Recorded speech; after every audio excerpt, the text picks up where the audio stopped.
తూర్పుగోదావరి జిల్లా కోరుకొండ మండలంలో రాజమండ్రి ఎంపీ అభ్యర్థి పురంధేశ్వరి, జనసేన రాజనగరం అభ్యర్థి బత్తుల బలరామకృష్ణ పలు గ్రామాలలో ఎన్నికల ప్రచారం చేపట్టారు. వాడాల గ్రామంలో సభ నిర్వహించి ఎంపీ, ఎమ్మెల్యే అభ్యర్థులను ప్రసంగించారు. బూరుగుడిలోని జరిగినటువంటి సభలో పురంధేశ్వరి మాట్లాడుతూ అయోధ్యలో రాముడి ఆలయాన్ని నిర్మించిన ఘనత మోడీ ప్రభుత్వానిదేనన్నారు.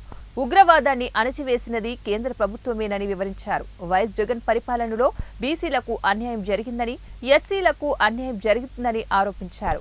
రాష్ట్ర ప్రభుత్వ పరిపాలన తీరుపై తీవ్ర స్థాయిలో విమర్శించారు. ఎంపీగా తనను, ఎమ్మెల్యేగా జనసేన అభ్యర్థి బలరామకృష్ణను గెలిపించాలని ఆమె కోరారు.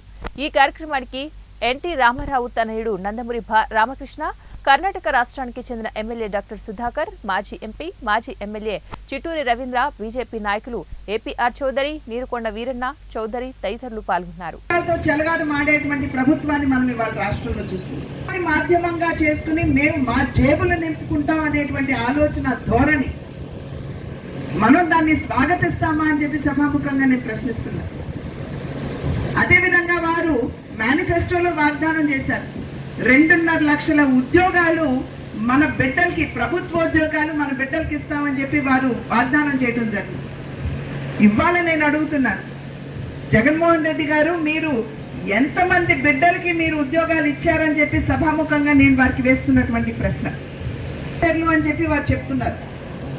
కానీ వారికి సైతం సరి అయినటువంటి జీతం లేకుండా ఆనరేరియం అని చెప్పి, ఎందుకంటే వాలంటీర్ పేరు పెట్టాం కదా అని చెప్పి వారి భవిష్యత్తును కూడా అంధకారం చేస్తూ ఇవాళ వాలంటీర్ చేత కూడా బలవంతంగా రాజీనామాలు చేయించి పార్టీకి పని చేయించుకునేటువంటి పరిస్థితిని ఇవాళ రాష్ట్రంలో చూస్తున్నాం. ఇది న్యాయమా?